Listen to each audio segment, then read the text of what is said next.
Buenas tardes a todos y a todas.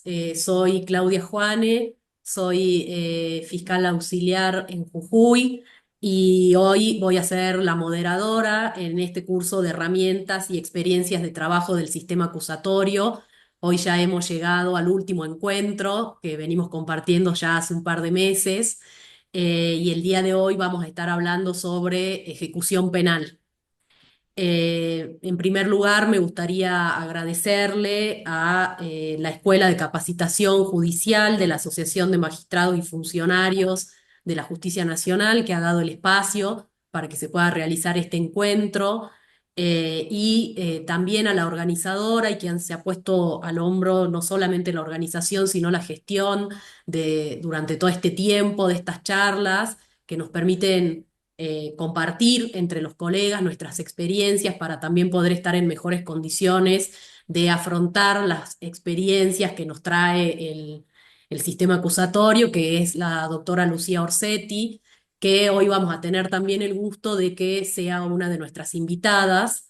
La doctora Orsetti es fiscal federal en Jujuy y también es fiscal federal subrogante en Tartagal, en Salta, y está a cargo del área de ejecución. Así es que es palabra autorizada para hablarnos de este tema desde el punto de vista del Ministerio Público Fiscal. Así es que le doy la bienvenida el día de hoy, agradeciéndole su participación, tanto como organizadora de estas charlas como invitada para transmitirnos sus conocimientos y sus experiencias en esta temática. Buenas tardes, Lucía. Gracias, Clau. Bueno, gracias a todos y a todas por estar acá, por haber llegado ya al último encuentro de este ciclo de conversaciones y especialmente agradecida, bueno, a todos y a todas los disertantes y particularmente hoy a Diego y a Benjamín, que ya van a ser formalmente presentados, que es muy valiosa también su presencia para cerrar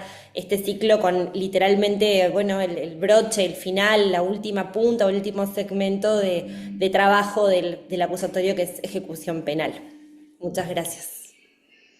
Gracias, Lucía. Bueno, también contamos hoy con la presencia de dos personas que también nos van a poder compartir una vasta experiencia desde su propio ámbito en relación a la ejecución de la pena, que por un lado tenemos la presencia del doctor Diego Mateucci, que es juez del Tribunal Oral de Jujuy y se encuentra en este momento también a cargo de ejecución de la pena en Jujuy. Así es que le doy la bienvenida. Buenas tardes, Diego, y muchas gracias por estar hoy presente para transmitirnos tus experiencias.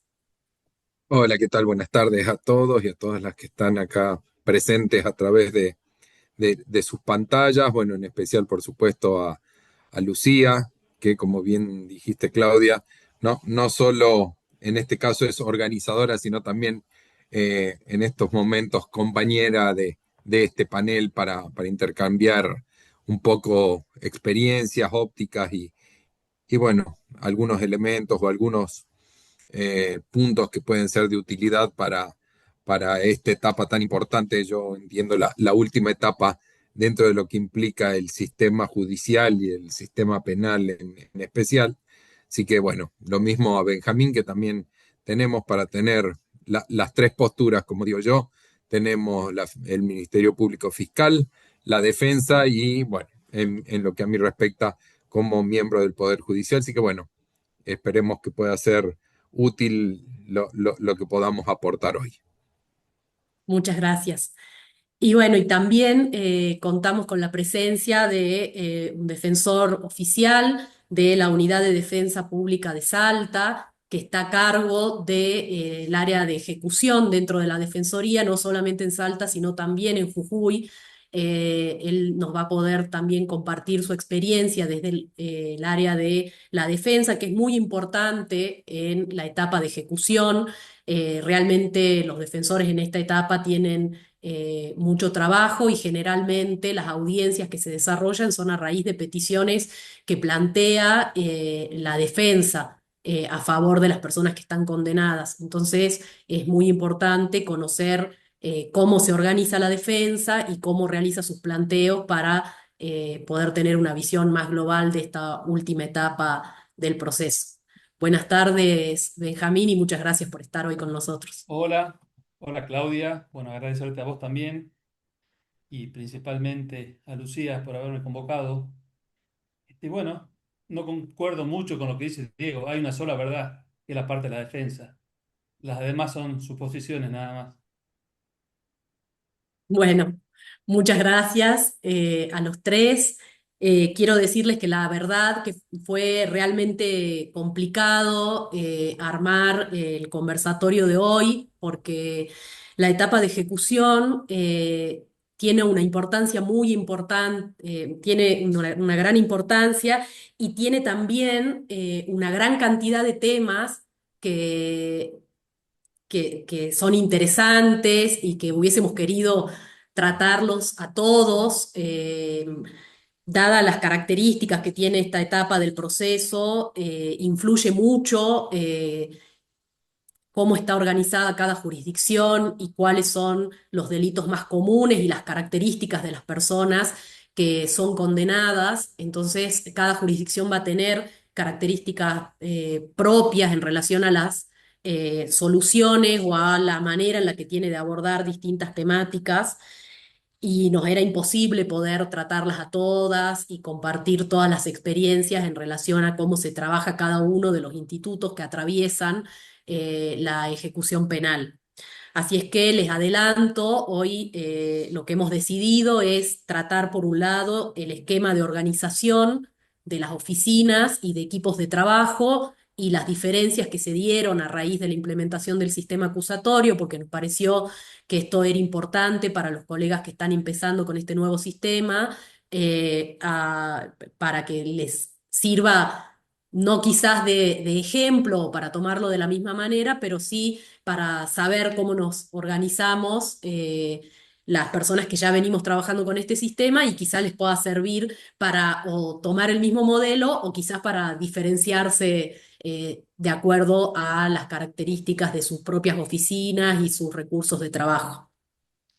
En una segunda etapa, que creo que es la que se va a extender un poco más y que quizás sea la que más les llame la atención o les puede interesar, vamos a hablar sobre algunas técnicas de litigación que son bastante particulares en ejecución y las características que tienen las audiencias, que también presentan diferencias en relación a otras etapas del proceso, sobre todo en el sistema acusatorio, donde los jueces, por ejemplo, en garantías o en juicio, desconocen absolutamente todo en relación al caso que se les presenta por las partes, y aquí eso tiene alguna diferencia porque el juez conoce de alguna manera el camino que va recorriendo la persona que está condenada a lo largo de la ejecución de su sentencia. Y finalmente vamos a conversar sobre el impacto que tiene para la persona, la presencia de la persona condenada en las audiencias de ejecución, tanto para esta persona que por primera vez puede ver cómo es el proceso de toma de decisiones en relación a lo que él está viviendo, sino también para los operadores judiciales y por supuesto que es muy importante esta visualización del proceso de tomas de decisiones y demás para las víctimas. No tenemos muchos ejemplos en nuestra jurisdicción durante la etapa de ejecución respecto de la participación de víctimas en las audiencias de ejecución, porque bueno, los delitos federales en su gran mayoría no tienen víctimas directas.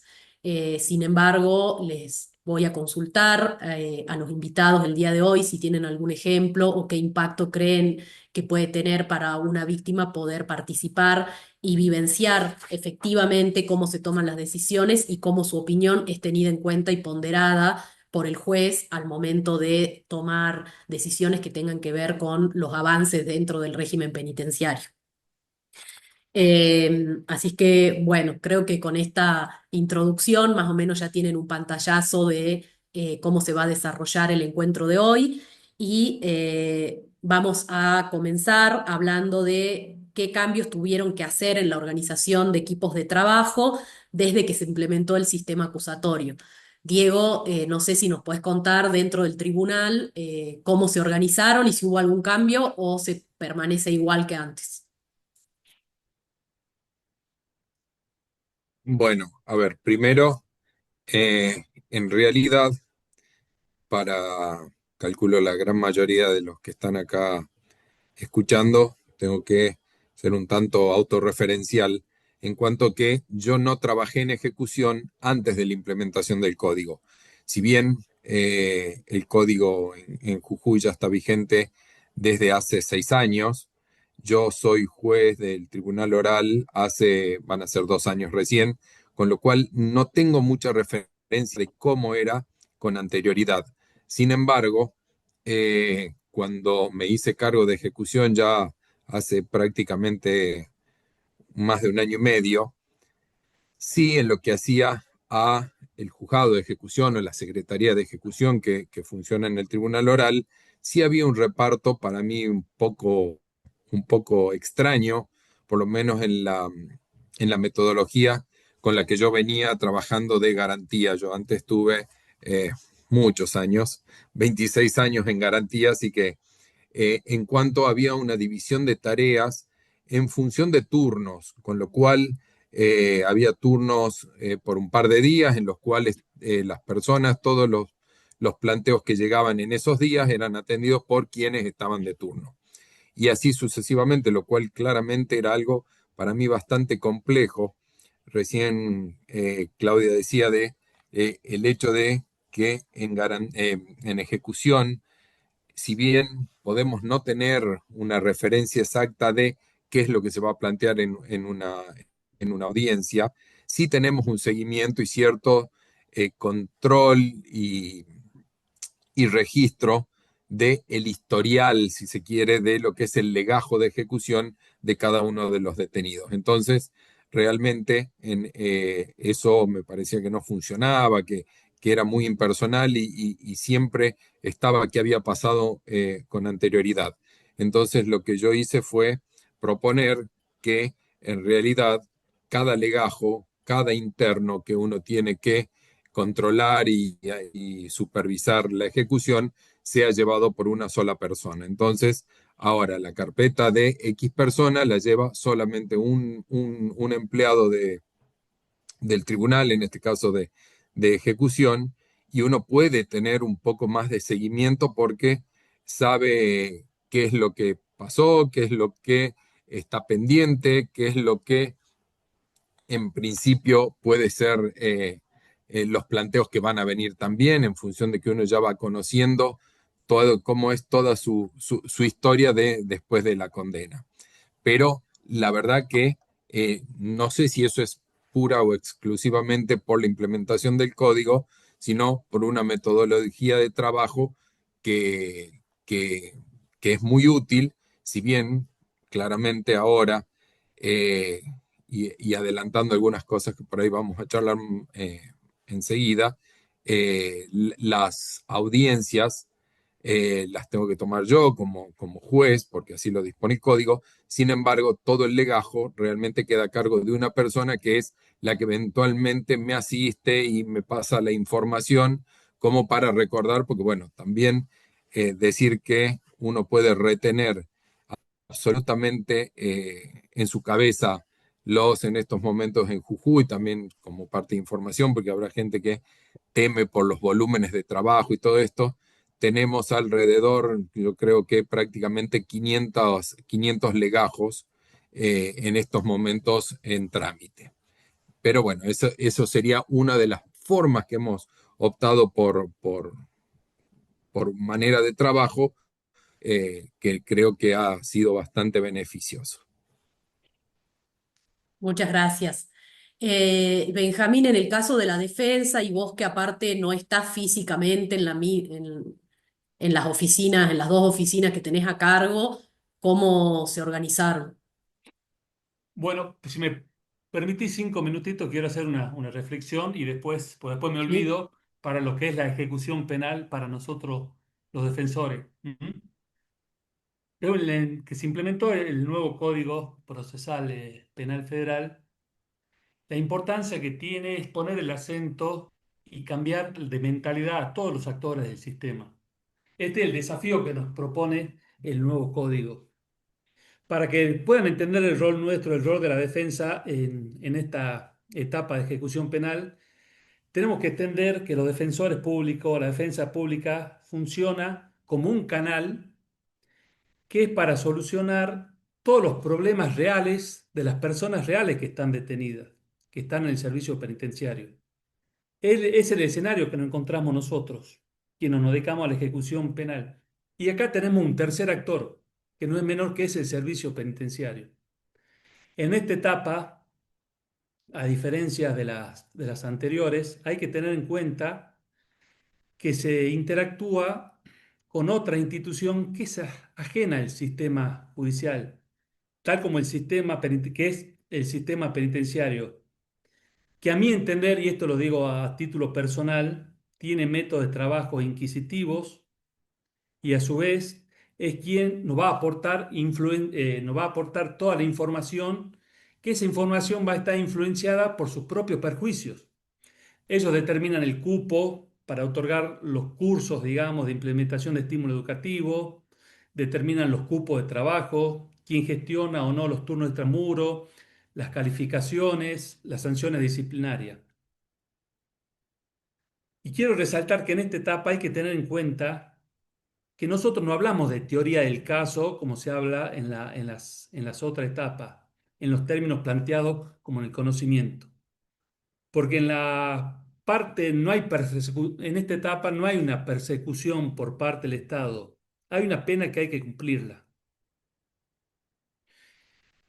Entonces, por lo tanto, se producen numerosos casos propios de toda la gente de ejecución, es decir, de todas las personas que están cumpliendo condena, verificación de cómputo, estímulos, permisos, es decir, que como dijiste, bueno, en principio es una instancia compleja, que hay innumerables situaciones como tantos presos tenemos a disposición. No sé si se entiende el planteo que estoy haciendo. Y ahora con lo que decías vos en cuanto a la implementación. En Salta, en lo particular, Salta y Jujuy, porque antes de que se implementara el Código Procesal Penal, ya en esta jurisdicción había una unidad de ejecución. La defensora la defensora general tomó esa determinación por la cantidad de presos que existía en la jurisdicción, entonces entendió que se necesitaba una unidad especializada en el tema. ¿Cómo implementamos en sus momentos? ¿O cómo implementó? Voy a hablar, nosotros veníamos con una ejecución, pero voy a hablar que a partir del código hicimos algunos cambios. En estos momentos, en la unidad de Salta, yo tengo trabajando en esta unidad 5 personas, 6 personas. Cada de esas personas lleva su propio legajo y a su vez cada esa persona tiene un interno de teléfono. Es decir, que los legajos terminados en 5, por ejemplo, saben que le toca la doctora de la Serna y la doctora de la Serna tiene su propio interno. Tenemos una comunicación directa, diaria y permanente con los presos. Y esto también debo decir que creo que fue una equivocación por parte mía abrir este sistema. Y ya no lo podemos echar para atrás, porque ya está mal acostumbrado. ¿Por qué digo esto? Porque hay días que nos llaman, y esto sin ánimo, estoy haciendo un poco de catarsis, así que gracias porque me escuchan. Hay días que tenemos 6 llamados de un interno por un estímulo educativo. O sea, en vez de que esto fluya para beneficios de ellos, nos recargan, nos rescargan. Entonces, estoy viendo la forma de volver un poco atrás, es decir, que haya un sistema, no sé, con algún programa que dimos que tenga un crédito por semana el interno. De todas formas, nosotros los que estamos acá en ejecución sabemos que si pasa algo importante, automática o se comunican con el defensor, con el juez, con el fiscal. Entonces, buscar la forma de achicar un poco la línea telefónica. Porque hay veces, les soy sincero, que es insoportable estar en el piso. Son 6 teléfonos sonando a la vez y no por cuestión importante. Y eso perjudica un poco el trabajo. Y en Jujuy es lo mismo. En Jujuy perdón, me estoy expresando mal. En la unidad de Jujuy hay 3 personas colaborando en la unidad de ejecución con el mismo sistema, por número de legajo y también con un interno del teléfono. Nosotros, voy a hablar no de carpeta judicial, sino en Salta tenemos aproximadamente 508 detenidos, tantos en unidades penitenciarias como en domicilio. Y en Jujuy estamos en los 250 y pico detenidos. Después, si me quieren haciendo preguntas, aclarando, no hay problema, pero me olvido de lo que Muchas tengo que decir. gracias, Benjamín. No, es muy interesante que introduzcas esto porque son experiencias muy prácticas de trabajo que también nos van a ayudar a los colegas que tengan que dirigir alguna unidad de defensa a poder tomar en cuenta estas cosas que vos nos estás diciendo hoy para tomar decisiones en relación justamente a cómo van a estructurar el trabajo. Así es que es muy interesante. Y ya que tocaste el tema del servicio penitenciario, me gustaría que nos cuentes si hubo diferencias en relación a la manera de obtener la información por parte del servicio, porque hoy en día las partes tenemos que ir a las audiencias y cada una con su propia prueba, por decirlo, sus propias acreditaciones, y muchas veces esas acreditaciones dependen de lo que remite el servicio penitenciario, que antes solamente trataba con el Poder Judicial y hoy tiene que tratar también con la fiscalía y con la defensa. Así es. En esta etapa, en la etapa de ejecución, yo digo que el protagonista principal en cuanto al accionar es la defensa. En la etapa de ejecución, vos bien lo dijiste al principio, el que promueve todo es la defensa. Yo hasta ahora no vi ningún juez que de oficio me dé una expulsión anticipada o algún fiscal o fiscal que me pida una expulsión anticipada. Siempre es promovido por la defensa. Y con relación a lo que decías vos del servicio penitenciario, fue la primer gran batalla que tuvimos. Y eso les digo a los colegas que están del otro lado, que no se implementación, nos costó un ojo y la pupila del otro. ¿Por qué? No estaban acostumbrados a que otra persona, que no sea el juez, que le pida informe. Al principio nosotros pedíamos informe y fracasaban todo tipo de pedidos. Nosotros pedíamos informes.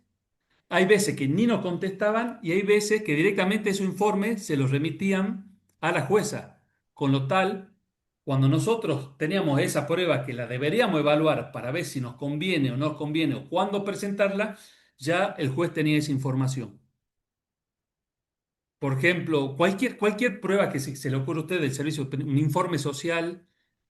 Quizás para nosotros ese informe social no estaba tan bueno y tenemos otro informe por parte de Gendarmería que sería mejor, entonces se nos adelantaba. Pero, ¿qué es lo que quiero decir? Al principio no nos daban ni cinco de bolilla. Ahora nos cuesta un poquito, pero ya hicimos un poco de presencia y ya cada pedido que hacemos nos los envían a nosotros. Pero costó muchísimo, muchísimo. Y debo agradecer también a los jueces de ambas jurisdicciones que nos ayudaron mucho con esto. Directamente, llegó un momento que tuve que pedir apercibimiento, si no nos mandaban por incumplimiento de funcionarios de las funciones públicas. Y no apoyaron los jueces. Eso es una gran verdad. Y a partir de ahora, por otros problemas que están viniendo dentro del servicio penitenciario, pero se está complicando el tema. Gracias. Bueno, Mm. en ese sentido, Bien. para aportar algo, también por parte de todos los que tenemos algún rol, como digo yo, dentro de esta etapa, también cuando los informes, el pedido de información que requieren las partes no es evacuado en tiempo y forma, eso conlleva a la necesidad de la citación de los distintos no sé, secciones, de las distintas secciones del servicio penitenciario, del Consejo Correccional, a las audiencias, cosa que tampoco les resulta demasiado grata y práctica, con lo cual también esa es una de las herramientas que se han ido puliendo y haciendo que en cada audiencia donde son citados se les hace saber que en la medida de que los informes que son requeridos por las partes, siempre haciendo la salvedad de que deben ser pedidos con la debida antelación, no son contestados, va a implicar mayor desgaste y tener que descuidar algo que lo van a tener que terminar haciendo tarde o temprano. La diferencia, yo siempre digo, es que si lo hacen en debido tiempo y forma, va a ser por las buenas, y si no es así, vamos a decirlo muy burdamente, va a tener que ser por las malas, y nunca eso es del todo bueno, con lo cual creo que se va mejorando día a día. En el caso, recién hablaste por el tema de la prueba que nosotros teníamos que aportar a la prueba, eso es así. Pero también el código prevé en el 380 que en caso si nosotros no podíamos producir la prueba, se lo puede pedir a la oficina judicial que la haga. Así que tenemos una segunda instancia, digamos. Sí, Estamos sí, respaldados. absolutamente. Y otro tema que se viene, que no sé si estaba perdón, si tomo mucho la palabra, ¿no? En el temario, le voy a contar un caso muy interesante que nos pasó la semana pasada en Salta y van a hacer varias preguntas al respecto. Hicimos un pedido de salida anticipada de un interno que vaya con acompañante. La jueza ordenó que se cumpla la salida y el servicio penitenciario apeló esa resolución, así como me están escuchando. Sí, apeló una resolución del juez, presentó un recurso de apelación, dijo que no se iba a hacer efectiva la libertad hasta tanto se resuelva. Con lo cual la jueza, planteamos un escrito y la jueza de ejecución de Salta obviamente le dijo, usted no es parte en el proceso penal, no tiene que opinar, si no lo deja en libertad las próximas horas, actuación al Ministerio Público Fiscal. Eso en cuenta que viene porque sacaron un nuevo decreto, no sé si saben, del Ministerio de Justicia que le permite, si el servicio penitenciario en cuanto a una calificación no está conforme y ellos creen que se tiene que mantener esa condición, pueden apelar judicialmente esa medida. Gracias, Benjamín. Disculpen, me ausenté unos momentos, me había quedado sin internet. Y bueno, le doy la palabra a Lucía para que nos cuente cómo organizó desde la Fiscalía el equipo de trabajo y qué cambios tuvo que realizar cuando se hizo cargo del área. Gracias, Clau. Para el Ministerio Público Fiscal el cambio es abismal, es muy fuerte. Para empezar, bueno, porque ahí hay algo muy importante, que es que bueno, el Fuero Federal en general no tiene área de ejecución penal, en general en esta división de tareas. Que son los tribunales, ¿no? Quienes llevan la supervisión. Bueno, ahora hay un juez designado para esto, con funciones en audiencias específicas. Al interior del Ministerio Público Fiscal, en general, las fiscalías no tenían una organización, no tienden a tener una organización de personal asignado o área de gestión asignado, sino que me parece que en la mayor parte de los casos la intervención surgía a partir de, no sé, una vista, un problema, y también en un marco en el que, como decía, tal cual decía Benjamín, acá en esta etapa casi todo se motoriza mayormente desde las pretensiones que articula el Ministerio Público de la Defensa o los defensores particulares, por supuesto, en contraposición a lo que pasa sobre todo en el acusatorio, hasta el juicio inclusive. Ahora la organización interna a través de resoluciones y el organigrama de fiscalías de distrito contempla la existencia de un área específica de ejecución penal. Y tenemos nosotros en la Fiscalía, en el área de ejecución penal, mira, sin haberlo conversado con Diego, una organización que es muy parecida a la que él plantea, ¿no? Que es, en primer lugar, la categorización de casos por personas, ¿no? Por nombres y apellidos, no números de casos, porque ni siquiera la agrupación de varias personas por una carpeta o por una división o un caso sería suficiente como para poder seguirle la vida a los registros del interno, la interna y de todas las cuestiones que se susciten durante la vida de ejecución penal. Primero, desde ese lugar, además, hay una asignación individualizada por personas que no solamente están como audiencias a cargo de la supervisión de cada legajo, determinado por persona, sino también de la confección de fichas. Y acá es un momento procesal que tiene un rasgo muy particular que es la cantidad de trabajo. Y esto es algo que lo puede decir cualquiera, incluso en el Código Procesal Penal de la Nación también pasa. Las áreas de ejecución penal tienden a tener mucho trabajo. Cuando uno empieza a implementar el acusatorio, al principio es el área que lógicamente, bueno, es la que menos trabajo tiene al principio, pero rápidamente se sobrecarga, rápidamente. La agilidad, los tiempos, las soluciones, la cantidad a veces de respuestas rápidas, como por vía de juicios abreviados, hace que sea un área que rápidamente entra en ritmo sin mucha demora. Y el asunto de la cantidad, ¿se escucha bien? Yo escucho como con eco. Yo soy la que me acabo de conectar de acá. A ver. Ah, bueno, ahí está. Estamos con las vicisitudes de las conexiones.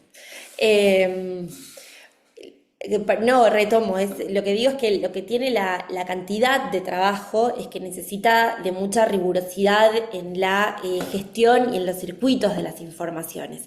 Este es para mí el consejo más importante, o lo que me hubiese gustado que alguien me dijera a mí en el minuto uno o en el minuto menos uno, ¿no? Esto de, bueno, la falta de formalidad no supone menos rigurosidad, todo lo contrario, es lo que con frecuencia digo, o también esto, ¿no? La rigurosidad de los circuitos, de aceitar informaciones, de cómo llevarle también el ritmo a la carpeta, a las novedades de las personas.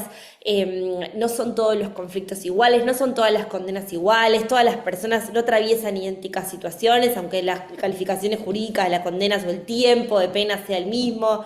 Y lo que te da las audiencias dan comparativamente la gran ventaja de poder producir informaciones de calidad en este sentido, para diferenciar de manera concreta y específica cuáles son las circunstancias de esa persona, de ese caso, y creo que, bueno, lógicamente con soluciones, con informaciones de calidad se pueden dar respuestas también de mucha más calidad, más apropiada, aparte para resolver esos conflictos específicos. Como decía Benjamín también, que lo retomo, acá hay un objetivo común, me parece que para todos los operadores del sistema en esta etapa, que es el cumplimiento de una condena ya impuesta, ¿no? Ese es el control de la ejecución penal de una sentencia condenatoria. Es primero velar por el cumplimiento y además en condiciones que sean apropiadas. Y acá hay algo que tiene un valor diferencial muy grande, que a veces es difícil incluso de ponerlo en palabras o dimensionarlos, pero que tiene que ver con unos lineamientos básicos y esenciales de guías de políticas criminal, que es ¿para qué hacemos esto? ¿No? ¿Por qué imponemos condenas a las personas después de juicios o por sentencias? Si no es para la reinserción social, es que es además el contrapunto más difícil en contraste con las realidades que tenemos de infraestructura carcelaria especialmente, y también por muchos defectos del sistema, que entiendo que en algún punto el acusatorio, la verdad es que les viene a hacer frentes con esta inmediatez y este escenario bien diferencial de ponerle al caso una cara, una voz, un nombre, un planteo, y eso, y sobre todo, bueno, eso, un rostro. Y a fuerza de repetición, además, que eso también es muy importante, no solamente verse en alguna audiencia, sino verse a menudo y darle un seguimiento y una supervisión a eso. Ahí está, me parece, como todo el valor de este método de trabajo. Bueno, muchas En gracias, Lucía. eso, Sí, solo para aportar algunas cosas, para hacerlo, no sé, un poco más a medida que van saltando algunos temas, la celeridad que realmente se logra con este sistema, hay una sola etapa en la cual, si bien no digo que no sea rápida y ágil, porque por ahí sí lo es en la forma de resolución, pero lo único que no se van a cortar son los plazos de una condena.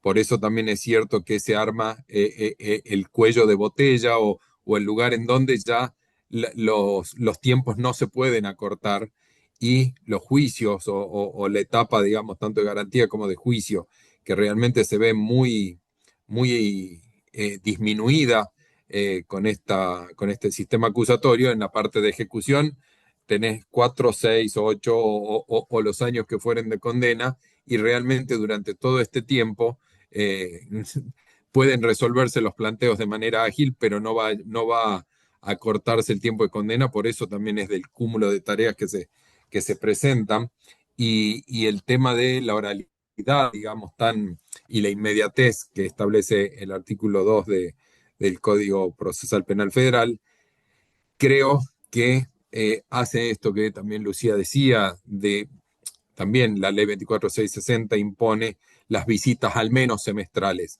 Yo digo que con la oralidad, en realidad uno tiene visitas mucho más periódicas, porque cada audiencia en la cual está presente el interno con su defensa, con la fiscalía y con el juez de ejecución, no deja de ser una visita en donde uno atiende las cuestiones y las necesidades por ahí puntuales y alguna más extra que pueda surgir en el momento, y ese hecho de que le pongamos nombre y cara a cada uno de los actores creo que tiene una significancia bastante importante para esta etapa. Sumando y por el tema de la celeridad que me quedó dando vuelta, yo hice más o menos una estadística. Antes, cuando estábamos en el unidad de ejecución vieja, un detenido me llegaba más o menos a los 2 años. Ese era el promedio. Eran los promedios hasta que terminaba la prisión preventiva, elevaban la causa, condena. Ahora tenemos condenados en 40, 45 días. Esa es la celeridad de este código. Yo tengo una estadística acá, la mayoría de los casos que nos llegan a la unidad de ejecución vienen de garantía, o sea, este código lo permite así y lo dice, digamos. Es la primera etapa donde pueden arreglar, hablando mal y pronto. Pueden hacer un juicio, el famoso juicio abreviado antes.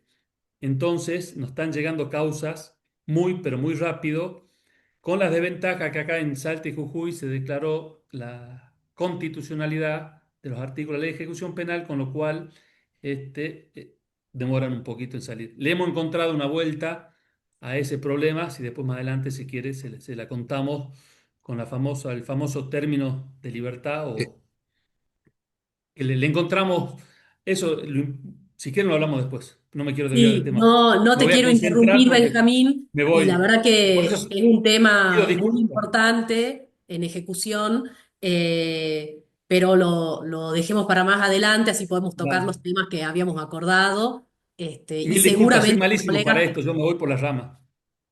Perdón. los colegas seguramente te van a estar contactando y haciéndote preguntas más allá del día de hoy, Dale. porque como dije al principio es muy difícil tocar todos los temas que son muchos los que revisten importancia en la etapa de ejecución y que también son interesantes. Bueno, empecemos a hablar un poco de cómo son las audiencias y cómo se preparan las partes en este caso para ir a una audiencia de ejecución y qué diferencias hay con otro tipo de audiencias. Lucía, ¿querés contarnos vos cómo te preparás para una audiencia de ejecución a diferencia de un juicio o una audiencia en garantías? Bueno, acá lo esencial para mí, la primera herramienta que yo necesito son nuestras fichas, ¿no? Este es el método que nosotros elegimos de organización. Es un método posible, digo, no es el único, pero que funciona bastante bien para hacerle frente, como digo, a la cantidad de información que circula diariamente en esta etapa, especialmente por cédulas. Nosotros recibimos una cantidad de cédulas muy grande que se libran desde el tribunal, por supuesto, que contienen distintas notificaciones que hacen a la vida de un interno o una persona condenada. Todo esto nosotros lo vamos reflejando mediante registros que se van sistemáticamente guardando en una ficha. Además, como también, por supuesto, los resultados de audiencias o los planteos y demás. Y ahí la intención de tener esto es llevar un registro ágil y actualizado y además histórico también, con condiciones de cambios de cada persona. Luego, además, hemos aceitado una forma de comunicación que es bastante ágil con la defensa a través de correos electrónicos. Nosotros, bueno, la verdad que la mayor parte de los casos los litigamos con el Ministerio Público de la Defensa. Por supuesto que también hay abogados defensores particulares o de la matrícula que litigan en este segmento, pero los casos son mayoritariamente con intervención del Ministerio Público de la Defensa. Y trabajamos mucho a través del consenso. No voy a decir que no litigamos, digo, también hay contradictorio, pero la verdad es que tenemos un margen muy grande de acuerdos, de audiencias que se llevan adelante, por lo menos en Jujuy, sin contradictorio, es decir, sin que las partes estemos en cabal adversidad o con pretensiones enfrentadas. Y son audiencias que son a veces igualmente importantes para la comunicación, para la transparencia, como dije, también para producir información.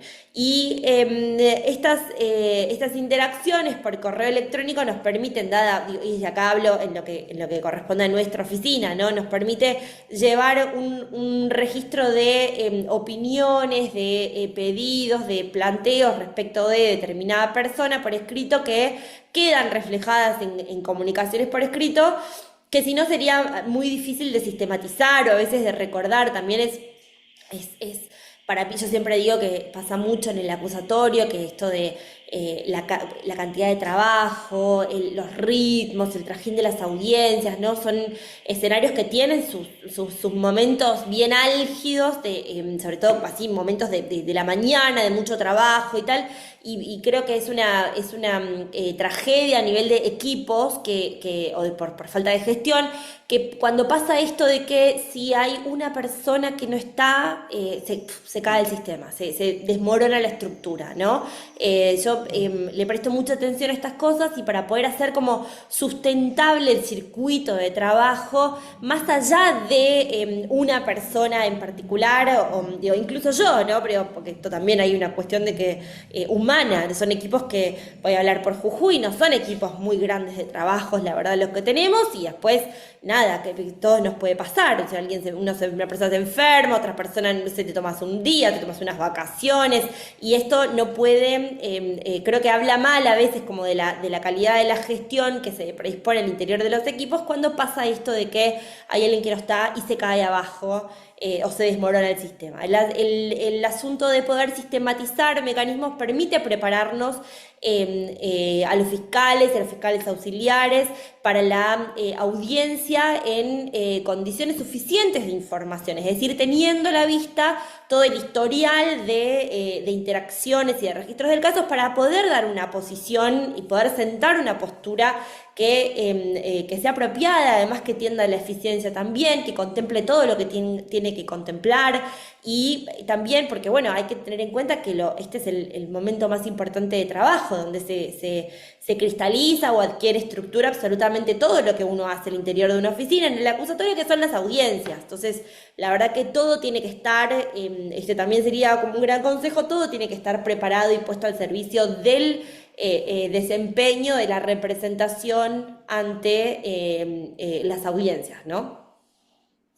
Muchas gracias, Lucía. Bueno, desde la Fiscalía, entonces, trabajamos con esta ficha donde tenemos plasmado el historial de las interacciones que tenemos tanto con la defensa como de las resoluciones que se fueron dictando en el tribunal. Y desde parte de vista del Poder Judicial, ¿con qué información o cómo se preparan para afrontar una audiencia, independientemente de quién la pide? Diego, vos, ¿qué tenés a mano cuando tenés que presentarte en una audiencia? Bueno, en realidad yo creo que la labor previa es mucho más importante, la de las partes, que la que me toca cumplir a mí, honestamente, porque, bueno, como bien se dice ahora, son las partes las que tienen que prestarle información y de mejor calidad y mejor puesta en conocimiento también en cuanto a la forma, con lo cual, la verdad que la información que yo tengo no es mucha. Lo único que tenemos es un pedido de audiencia de una u otra parte, en general o se hace hincapié o por lo menos muy telegráficamente a qué tipo de audiencia vamos a tener, ya sea porque se trata de una expulsión por mitad de condena, una expulsión anticipada, eventualmente una salida o un cambio o ingreso en etapas dentro del régimen penal para la liberación. Es mínimo y lo que sí tenemos son cuestiones por ahí, una breve síntesis de lo que uno puede intuir, por eso digo, cuando a veces se trata de alguna cuestión por ahí de salud, tener a ver un poco del historial de qué, cuál es lo que ha venido pasando respecto de ese tema en sí. Lo mismo, por ejemplo, recién dije, según la evolución en el régimen de progresividad, ya tener presente qué estímulo se le ha reconocido, si es que tiene alguno, cuál es el tiempo de la detención, el cómputo de pena, la mitad de condena, ciertas etapas así, lineamientos muy generales y en realidad se resuelve prácticamente todo con la información, vuelvo a decir, que las partes brindan en ese momento. No, es más de la parte que lo que nos toca o me toca a mí, digamos, como juzgado de ejecución. Gracias. Benjamín, te dejé Bueno, al último de esta pregunta, pero por una buena razón, porque además de pedirte que nos cuentes vos cómo te preparas para la audiencia, como dijimos al principio, generalmente las audiencias de ejecución se inician con un pedido de la defensa o impulsadas por la defensa. Entonces, también te quiero pedir que nos cuentes cómo te preparás y también cómo organizás la exposición para que el juez pueda entender y pueda considerar lo que estás planteando. primero, nosotros dentro, primero voy a hablar cómo llevamos legajo acá adentro. Nosotros en el Ministerio Público de Defensa tenemos un sistema que se llama Defensa Net. En esa Defensa Net nosotros tenemos que poner absolutamente todo lo que pasa con el asistido. Cada cédula que llega, la colgamos al sistema. Cada llamado telefónico, ya sea del interno o de algún familiar, lo colgamos en el sistema. Y eso nos permite, como decía Lucía, ¿qué pasa si alguien falta? Directamente entramos en el sistema y tenemos el diario, el día a día. Y con respecto al litigio, este código para defensa es muy generoso. ¿En qué sentido? Yo primero me tengo que pelear con el fiscal y convencer al fiscal. Si yo tengo esa parte ganada, ya tengo la resolución final. Es decir, primero me hago el bonito con Lucía o con Claudia para sacar las cosas y después, si me dicen que no, voy a pelearme con Diego. ¿Cómo nos? Ahora voy a la pregunta en sí. De la defensa. Nosotros tenemos un AS, que es el equipo interdisciplinario. Nosotros contamos tanto en Salta, en Jujuy, con un psicólogo, con un asistente social y con un médico. Es decir, lo que es la parte técnica, digamos, al servicio penitenciario, yo pido, por ejemplo, voy a pedir una prisión domiciliaria. Lo voy a hacer con ejemplos, así es más fácil. Voy a pedir una prisión domiciliaria. Hago un mail o un oficio al servicio penitenciario que me haga un informe social respecto de una posible prisión domiciliaria. Entonces hacen informe social, de calificación, de educación, todo lo que está haciendo el interno, y ahí tengo el primer dictamen, es un dictamen técnico. Si es, por ejemplo, una prisión domiciliaria por salud, tengo mi propio médico, le digo, doctor, vaya a ver este interno, tiene este y este problema. Una vez que me trae a mí toda esa información, yo voy juntando en una carpeta toda la información. Si el médico me dice tiene tal enfermedad, yo mando un oficio al servicio penitenciario que me diga si el servicio penitenciario tiene la capacidad de tratar esa enfermedad. Así con lo cual ya voy armando mi caso, si se quiere. Yo recabo toda la prueba, recargo toda la información y tengo, como le decía anteriormente, el plus de contar con un equipo interdisciplinario propio. Nosotros, la audiencia siempre, y ustedes lo saben, toda la información que tenemos primero se la pasamos a la fiscalía. Le digo, miren, tengo este problema, esta enfermedad, le adjuntamos toda la documentación, esto es antes de la audiencia. tanto en Salta como Jujuy es lo mismo. Yo trato de convencer a la fiscalía. Le digo, tengo esto, me parece esto. Si me dan el ok, vamos en forma conjunta. Acá en Salta hacemos una audiencia de ratificación, digamos. ¿Mm? Y en Jujuy también es más o menos, si vamos con acuerdos, ya las audiencias son mucho más simples, porque no hay que pelearlas, digamos, no hay contradictorio. En general es así, no sé si tienen alguna pregunta Eh, puntual. Está muy bueno esto que introducís, de que nos tratás de convencer primero a la fiscalía, y sobre todo de que compartís con la fiscalía la información que vos vas produciendo. Y esto es una diferencia sustancial en relación a otras etapas del proceso, porque si bien la fiscalía siempre tiene que compartir la información que va incorporando a su legajo, no es una obligación que pesa sobre la defensa. Sin embargo, durante la etapa de ejecución, puede llegar a ser incluso hasta contraproducente como estrategia de defensa no compartir la información que tienen, porque eso permite que la fiscalía la analice e incluso poder ir con un acuerdo a la audiencia, que quizás se dilataría mucho más si no hubiésemos podido ver todos la documentación con la que contamos todas las partes. Por eso usé una palabra no al azar, sino es convencer. O sea, si yo te quiero convencer de algo, te tengo que mostrar todo. Claro. Bueno, Bueno, muchas gracias. hace rato cuando hablábamos también del servicio penitenciario y cuando yo decía que uno trata de hacer ver los beneficios de poder tener la información en tiempo y en forma, es porque también toda información que es brindada con antelación puede tener un análisis mucho más profundo, más serio, más certero. Y cuando uno tiene la suerte, acá voy a hablar de Jujuy y estando, bueno, para los que por ahí no la conocen, Claudia no solo es moderadora acá, sino que lleva gran parte, por no decir casi totalmente, ya que Lucía ahora está más abocada a la parte de su rol como fiscal plenipotenciario en Tartagal. Claudia es una de las personas que lleva ejecución acá en Jujuy y el hecho de contar con personas que manejan la objetividad más allá del rol que yo siempre repito que tiene tanto el Ministerio Público Fiscal como la defensa, hace que realmente la información y las decisiones que se tomen, por lo menos en la gran mayoría de los casos, sea más sencilla y creo yo más correcta o por lo menos con menos margen de errores, ¿no es cierto? Muchas gracias. Y Lucía, vos como parte, supongamos que es una de esas veces que no nos pusimos de acuerdo, que la defensa y la fiscalía tenemos miradas distintas respecto o a acreditaciones o respecto a la interpretación del derecho.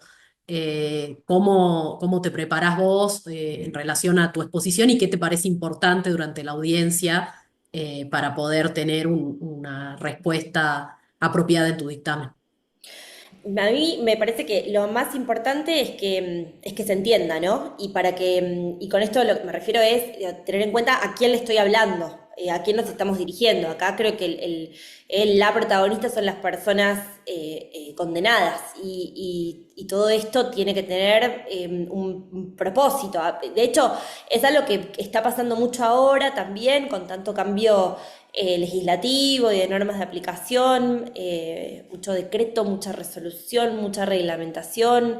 En los últimos años hemos tenido muchas modificaciones en ese sentido, tanto de, como adelantaba un poco Benjamín, respecto de las reglas penitenciarias, carcelarias, que tiene su dificultad, porque esto digo, corresponde a un organismo que pertenece a otro poder del Estado, digamos, con el que nosotros tenemos grandes alianzas de trabajo necesariamente, por superposición de objetivos y de intereses, pero que con estructuras completamente distintas. Eso a veces hace que sea muy compleja la interacción para la defensa, como lo adelantaba Benjamín, y para nosotros también, por supuesto. También las disposiciones y las reglas de la Dirección Nacional de Migraciones han variado mucho. Esto tiene mucho impacto para nosotros como fiscales de frontera, como bueno, tribunales, como ejecución penal de frontera. Tenemos doble frontera tanto con Bolivia como con Chile, tenemos una enorme cantidad de población carcelaria que viene de esos países, o de otros países también. La verdad que hay que ser muy cuidadoso para mí, en primer lugar, respecto de la contextualización de las opiniones y de los propósitos también, ¿no? Y después esto de tener mucha claridad y tener muy presente como a quién le estamos hablando. Esto ya no es un dictamen por escrito qué sé yo, para un juez técnico con lo difícil que hablamos y escribimos, no que hablamos, pero que escribimos los abogados por práctica, por tantos de formación a veces de esas prácticas de enseñanza también. Acá me parece que todo eso cambia mucho. Y lo que sí tenemos, para mí sí es muy importante siempre es el diálogo con la defensa y esto es algo bueno, que se construye, me parece. Entiendo que hay que contextualizarlo. Nosotros estamos en una jurisdicción que es de mediana tirando a chica, somos no solamente realmente los mismos, pero somos pocos y eso hace que tenga más importancia todavía aceitar estos vínculos y estas interacciones profesionales. Pero bueno, a otra escala y en jurisdicciones más grandes debería pasar igual de la misma manera. Y después, bueno, eso, tener en cuenta también el propósito, ¿no? de cumplimiento. Se me viene a la cabeza ahora una discusión que tuvimos, voy a decir una pavada, pero me parece que es bien representativa. Estábamos con un problema, con una persona que había infringido reglas no me acuerdo, estoy hablando del régimen de preparación para la libertad, pero no me acuerdo si era segunda etapa o tercera etapa, es decir, un marco de semilibertad, donde una persona privada de su libertad intramuros empieza a adquirir progresividad concreta para salir y volver hasta el cumplimiento de la pena. Y por supuesto que estas salidas tienen reglas muy estrictas, ¿no? Respecto de a qué hora uno sale, a qué hora uno regresa, también respecto de dónde uno va a ir durante este periodo de tiempo. Necesitamos una persona que se constituya como referente personal también para dar garantía de alguna manera. Tomamos en consideración con mucha seriedad muchas cosas, como por ejemplo cuánto tiempo tiene de viaje, realmente es posible que se cumpla, no es posible, no le puedo exigir que vuelva a tal hora porque no puede ser así, bueno, aumento el bloque, bueno, con toda esta suerte de preparaciones, aún así habíamos tenido una persona que había incumplido normas y además concretamente había estado manejando un auto de un lado para el otro y además como que lo habían encontrado y todo el planteo de la audiencia era, escúcheme usted, le vamos a revocar esto, porque teníamos un informe del servicio penitenciario y además otro informe de constatación socioambiental que decía, no, este tipo está haciendo cualquier cosa.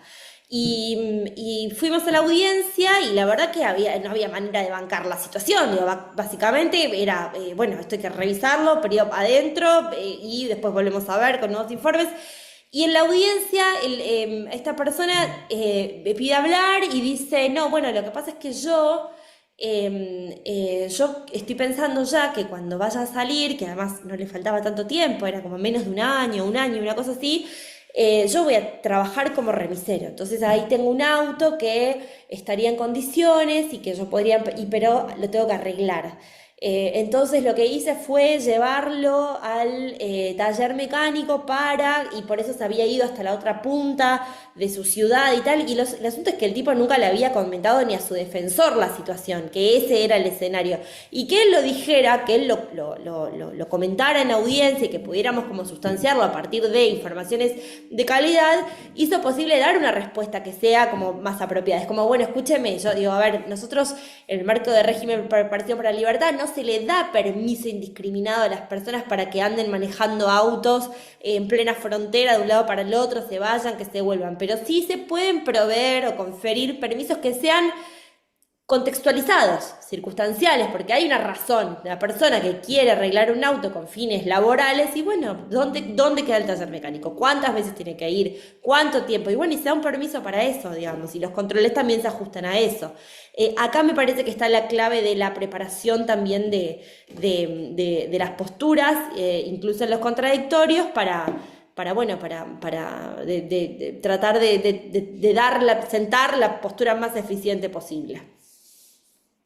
Bueno, muchas gracias, Lucía. Sí, me parece que yo voy a agregar algo a lo que dijeron. A veces, por la dinámica que tienen las audiencias de ejecución y porque se van suscitando, a veces la audiencia está pedida con un objeto en particular y el interno hace otro planteo, suma otra cuestión o se brinda información extra que suscita otro tipo de peticiones por parte de cualquiera de las partes. Y a veces es difícil encontrar el contrapunto. Realmente, Diego puede decir, nosotros tenemos muchas audiencias seguidas, a veces, y a uno le venimos como discutiendo situaciones de distintos internos y algunas veces hay situaciones que son complejas y perdemos de vista cuál es el contrapunto. Entonces, a veces sí es buena la intervención del juez o incluso de alguna de las partes que diga, bueno, a ver, volvamos. Entonces, estamos discutiendo sobre esto, el estímulo educativo, cuándo va a salir en primera etapa y si cuando salga va a poder ir al taller mecánico o no, como ordenarnos, que a veces estas audiencias no son tan estructuradas como en otras etapas y por ahí eso cuesta y es importante tratar de hacerlo para no perder el hilo de la cuestión.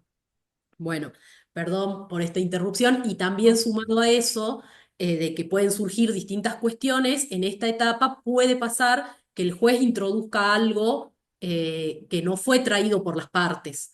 Y en este sentido le consulto a Diego y traigo a colación, por ejemplo, el tema del cobro de multas y costas, que a veces no es lo central de la audiencia y que la fiscalía no lo solicita, pero que sí puede ser traído a colación en esta etapa por el juez de ejecución.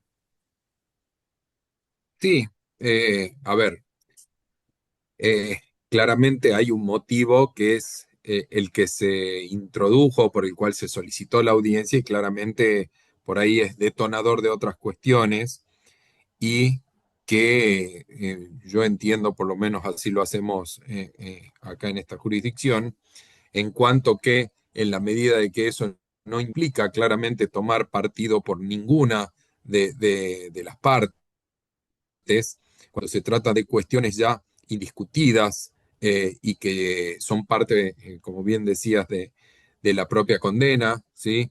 Que no solo es la privación de la libertad, sino generalmente también en esta jurisdicción, la gran parte de delitos que tenemos conllevan una pena de multa en su gran mayoría y también una condenación en costas, es eh, proponer o por lo menos instar a las partes para que se expidan respecto de esta cuestión, a los fines de que se puedan ir haciendo ofrecimientos o alternativas de solución respecto de estos temas antes de que por ahí se esté llegando ya a un final de cumplimiento o una proximidad a una tercera etapa que hace inviable cualquier tipo de solución. Entonces, cuando las partes no lo traen a colación, por lo menos yo entiendo que no es una limitación por parte del juzgado poder eh, instar a las partes a que se propongan soluciones o se pueda discutir respecto de estos temas, con lo cual siempre algo surge o porque el propio interno, al cual reitero, creo que es uno de los grandes beneficios de la oralidad, el tener presente, y como decía recién Lucía, que puedan aclarar cuestiones que creo que si no fueran en una audiencia oral no saldrían a la luz, pueda también, si bien es cierto que atento un poco con el orden y la prolijidad de una audiencia, aprovechar y evitar un desgaste jurisdiccional y por economía procesal, también en ese momento tratar de solucionar o dar una respuesta a otros temas que no fueron los originarios del motivo de la audiencia.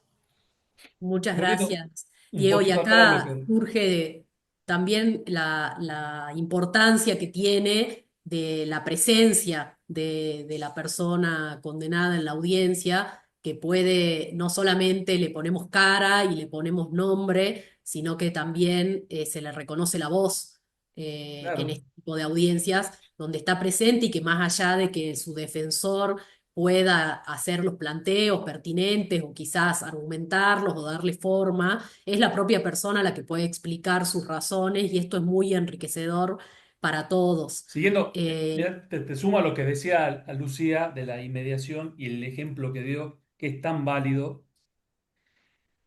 Hagamos este ejercicio. ¿Qué pasa si esa misma situación fuera por código escrito?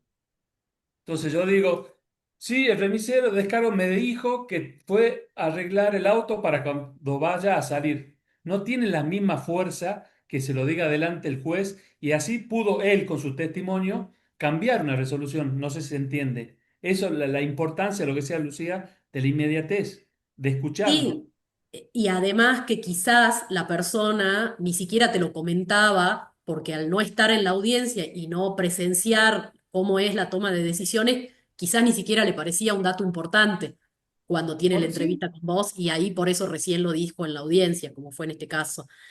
Y en ese sentido, Benjamín, te consulto. Ya venimos hablando cómo repercute en la persona condenada poder estar presente en las audiencias, pero cómo repercute en el vínculo con el defensor, esto de que la persona pueda ver exactamente cuáles son tus planteos y que pueda presenciar cómo se da la toma de decisiones en relación a la ejecución de su pena. para nosotros, o para mí en particular, es un alivio impresionante. Que la persona escuche lo que uno dice, y no sobre todo lo que uno dice, sino cómo resuelve el juez y qué es lo que dice el fiscal. Antes me decía, doctor, ¿qué pasó con mi pedido? Sí, hicimos el planteo, el fiscal se opuso y el juez dijo que no. No es lo mismo en la audiencia que lo escuchan y aparte que él puede hablar, se siente escuchado. Acá lo que hay que tener en cuenta y la experiencia nos dice el interno, la persona que está privada de libertad, quiere hablar constantemente, se quiere desahogar, quiere ser escuchado. Y llega un momento que a nosotros lo escuchamos, pero no quiere otra cosa. Entonces es importantísimo que el juez lo escuche y que el fiscal lo escuche y que él se pueda expresar. Yo por ahí tengo, me conocen, yo no soy abolicionista para nada. Para mí las penas se tienen que cumplir en los establecimientos carcelarios. Pero cuando el sistema empieza a fallar, ya se empiezan a afectar alguna garantía, ahí vamos con todos los cañones de la defensa pública. ¿Por qué digo esto? Hay muchas veces que me piden un interno, doctor, quiero una prisión domiciliaria, quiero una expulsión, y no tengo ningún tipo de argumento. Pero insiste, insiste, insiste. ¿Qué es lo que hacemos en la defensa? Sol- no, cuando ya es irreversible, yo le digo, mire, esto no puede y no puede ser así, no le vamos a pedir, no dan los supuestos, esto. Pero el de 100 dos dice, quiero, quiero, yo quiero, yo quiero, yo quiero. ¿Qué hacemos en ese caso? Pido la audiencia, hago un breve encuadre jurídico y le digo a mi defendido que exprese todo lo que quiera, que sea escuchado por el juez. Yo ya sé que el resultado va a ser negativo, pero él ya se queda tranquilo. Entonces, por eso digo la importancia de ser escuchado. Para nosotros es un antes y un después. Bueno, Para el trabajo diario también, ¿no? Y las quejas diarias. ahí hace un rato Lucía habló de a quién van dirigidos los planteos o las discusiones o las solicitudes y claramente, a ver, estamos dentro de una ciencia, de una disciplina que implica ciertas terminologías o rigorismos formales o tecnicismos que no podemos eludir y que claramente en una resolución escrita terminarían ahí. Yo por lo menos tengo como modalidad de dar alguna respuesta jurídica a los planteos y solución por ahí a lo que hablabas vos, Benjamín. Una vez que terminó, uno puede, y para mí yo trato de hacerlo en la gran mayoría de los casos, explicárselo con términos claros y sencillos para que el interno, la persona en definitiva que es destinataria de lo que uno decide, entienda cuáles los motivos. Yo siempre digo que a nosotros, amén de ser actores de un proceso judicial, también somos personas y a veces nos toca estar en el lado de otra ciencia y otro tecnicismo, y cuando vas a un médico y te habla en términos médicos y difíciles, no entendemos gran cosa y la verdad que quedamos con un sinsabor. Salís del médico y sí, me dijo, no entendí muy bien, pero bueno, no sé, ya voy a ver qué hago. Bueno, yo entiendo que esta situación se puede dar en el caso de los internos, entonces siempre aprovecho para decirle, bueno, en términos claros, qué es y por qué se ha decidido esto y cuáles son las consecuencias y las implicancias que tiene todo ello. Y creo que es, en definitiva, también algo que sirve para que el interno sepa el por qué se decidió lo que se decidió, ¿no? Sí, y también cuando hay alguna resolución que implica obligaciones para el interno, por ejemplo, en el caso de una salida transitoria o que sale en libertad, pero todavía no terminó de cumplir su condena, es muy interesante que el juez le pueda explicar cuáles son todas las condiciones que tiene que cumplir para poder sostener esa situación, ¿no? Sí, por lo menos evitar confusiones y desgastes que realmente sean fundados en falta de entendimiento, ¿sí? Yo, por eso a veces, más allá de que parece bastante, como dicen, maestra de escuela primaria, entender que una persona no va a poder acatar o no va a poder cumplir algo que no entendió de qué se trata. Entonces, con eso evitamos, para bien o para mal, ojo, a veces puede ser para bien o otras veces no, de que alguien puede decir, ah, es que yo no había entendido bien. Y si lo dice y uno lo explicó realmente en forma clara, después será motivo de decir, no, recuerdo perfectamente, se le explicó y no que después se use, no es en detrimento de la defensa, sino porque realmente cuando uno no se lo explicó, el planteo de la defensa puede ser atendible. Ahora, cuando uno fue excesivamente claro, estas cuestiones no se prestan a ningún tipo de discusión y duda por posibles incumplimientos, como digo, de obligaciones futuras. No solo se da en el tema de las salidas, tenemos mucho en el caso de las expulsiones, gente que se le explica perfectamente cuáles las consecuencias de una expulsión anticipada, su prohibición de reingreso al país, las consecuencias que ello implica en caso de que regrese, cosa de que si después vuelve a decir, ah, es que yo no había entendido que no podía volver o hasta cuándo o qué pasaba. Entonces, esta inmediatez, perdón por la reiteración, creo que es fundamental para estos casos. Muchas gracias. Sí, traigo a colación otro ejemplo que nos pasó en reiteradas oportunidades en la jurisdicción en relación a las personas que tenían, por ejemplo, una pena de ejecución condicional y la sentencia que se había dictado decía que debían someterse al control del patronato de liberados y el patronato de liberados mandaba reiterados informes diciendo la persona está incumpliendo, no se presenta a registrar la firma, no está derecho, y cuando hacíamos las audiencias nos dábamos cuenta que en realidad esto de que someterse al control del patronato para la mayoría de las personas no significa nada y no surgía de esa indicación que la persona tenía que salir de su casa e ir hasta un lugar donde tenía que registrar una firma y realmente le estábamos imponiendo una obligación prácticamente imposible de cumplir porque nunca se la habíamos comunicado adecuadamente. Entonces, también esto es muy importante a la hora de que la persona esté presente en la audiencia, porque nos pudimos dar cuenta de esto que contaba Diego y de esto que nos decía también Benjamín en relación de que la persona sabe efectivamente qué es lo que tiene que hacer. Y en relación a cuando se le dice que no a algún planteo, también escucha los argumentos de por qué no y si hay algo que esté en su poder para modificar esa decisión. Así es que eso también me parece que es muy importante. Le Bueno, en ese consulto. caso creo que más que falta de entendimiento del destinatario, hay que hacer un mea culpa de que a veces las cosas que se dispone tampoco son del todo claras, ¿no es cierto? Entonces, esta inmediatez en este caso también con la defensa o el Ministerio Público Fiscal, cuando la resolución que uno toma no ha quedado clara, puede decir, disculpen, no entendí bien, efectivamente, como digo, control del patronato, pero eso implica, se dijo específicamente, que se presente a registrar firma de manera mensual, quincenal, no iba a ser control telefónico. Cuando queda así en el aire, por ahí no se entiende y después claramente no se puede exigir algo que no fue claro, ¿no? Así Para es. nosotros, obviamente, cuando hay un incumplimiento es porque no sabía lo que tenía que hacer. Y No Lucía, se escuchó bien, doctor, no hay problema. Que para eh, nosotros, la defensa, cuando hay algún tipo de incumplimiento, es obvio que no entendió bien lo que tenía que hacer. Sí, sí, por eso le digo, no se escucha bien acá tampoco. Lucía, y desde parte de la Fiscalía, cuando realiza un planteo o responde a un planteo de la defensa, que esté presente la persona condenada, ¿tiene una influencia en cuanto al lenguaje o la manera en la que uno estructura su respuesta?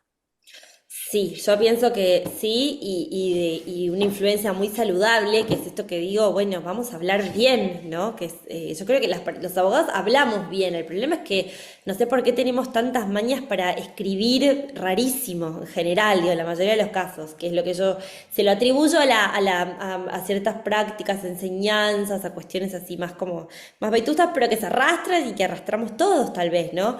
El ejercicio de poner en palabras en audiencias y además el desafío de ser claro, ser liso, ser llano, ser concreto para que esto llegue a manos del destinatario del mensaje, que es la persona que está cumpliendo una condena, es de lo más saludable. Y acá es a donde a mí me parece muy importante, sobre todo cuando estamos diciendo que no desde una postura, ¿no? Desde una posición de parte, no sé, que no a una salida anticipada por régimen preparatorio, que no a una expulsión anticipada, que no a un beneficio, que sea muy claro el por qué no, porque la verdad es que el propósito, y esto por eso digo la claridad, ¿no? Que se escucha, que se entienda, y acá es diferenciar la presencia de la persona condenada en esta audiencia como audiencia, literalmente, en el sentido literal de la palabra, que no pasaba en el escrito, porque la verdad que creo que las personas condenadas ni leen los escritos que firmamos las partes en el sistema escrito, porque el horizonte de política criminal que tiene el Ministerio Público Fiscal en este segmento o en esta etapa sigue siendo el cumplimiento de una condena. Entonces ya no hay una persecución penal del orden de la restricción, del orden de la prohibición absoluta, del orden, no sé, como podría ser, tal vez uno podría trazar un paralelismo con el litigio de medidas cautelares en el marco de una investigación penal preparatoria. No es este el escenario. Acá la proyección o la ambición sigue siendo última, sigue siendo el cumplimiento de la condena, la finalidad de la pena, incluso en términos constitucionales, aún pese a todos los problemas de realidades estructurales que contextualmente nos rodean a todos, a veces más en el interior del país. Entonces, ser muy claro, sobre todo en estas posiciones, ¿por qué no? Es dar cuenta o presentar cuáles son las condiciones o los supuestos que tienen que estar presentes para que ese no se transforme en un sí, que es, en la mayor parte de los litigios, la expectativa. Es la expectativa incluso del Ministerio Público Fiscal. Por eso digo, cambia radicalmente el horizonte de política criminal. Y acá también me parece muy importante esta claridad en sentar posturas porque hay casos en los cuales incluso ese no es una postura negativa y es muy fuerte, porque también nosotros trabajamos con casos de muchísima gravedad. Tenemos aquí frontera casos muy graves de narcocriminalidad. Bueno, todos saben, tenemos acá las puertas de la casa, ¿no? Nuestro fenómeno delictivo por excelencia, nuestros mercados criminales están atravesados por cuestiones de narcocriminalidad. Es una realidad que atravesamos, que conlleva mucho peligro, mucha seriedad también. La verdad es que los fiscales también estamos muy conectados, incluso los fiscales de ejecución penal, muy conectados en este sentido, en la actualización de informaciones y de investigaciones y de redes, y es un problema que es latente, y a veces cuando el no viene por ese lado, bueno, tiene que ser fundado. Tiene que estar bien explicado, y esto también es muy importante que incluso te lo escuche la persona, ¿no? Destinataria de esta respuesta jurisdiccional que siempre merece. Gracias. Benjamín, ¿querías agregar algo? No, no, Ah, que siempre es no. perdón. La mayoría de las veces no. ¿Y qué pasa con las víctimas que también tendrían la posibilidad de participar en la etapa de ejecución? Yo no recuerdo ninguna audiencia en la que hayamos tenido la intervención de una víctima. No sé si alguno de ustedes tuvo la experiencia, Diego o Benjamín.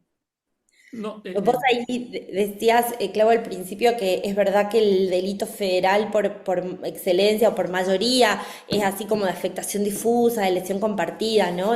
Quiere decir que en la mayor parte de los casos federales que trabajamos a diario, por lo menos acá, porque también esto me parece que responde a la conflictividad de este territorio de frontera donde hay mucha narcocriminalidad y situaciones bien difusas, generalmente no hay víctimas, pero cuando aparece una víctima en un caso federal es que se pudrió todo, es que es gravísimo y para mí una de las reformas más importantes de la ley de derechos y garantías de personas víctimas de delitos, que ya las introdujo incluso en el Código Procesal Penal de la Nación, es la intervención de las víctimas en la ejecución de la pena también, que esto requiere de mucho acompañamiento, de mucha información, sobre todo ya de cara a los regímenes preparatorios de la libertad. Nosotros tuvimos un caso aquí que era de código viejo, era el CPPN, donde fue muy difícil y fue muy importante el acompañamiento y las informaciones y además como pedir que la víctima y que los padres y que la madre y que se les dé intervención e información completa y es un gran desafío. yo tuve un caso acá en Salta, era por trata. Eh, El tema de la víctima para la defensa es un tema muy complicado de abordar y de hablar, pero si me tengo que poner en estrictamente defensor es un problema, porque la experiencia nos dice que la víctima se va a oponer porque sí a un beneficio liberatorio, es lo natural y está bien que sea así.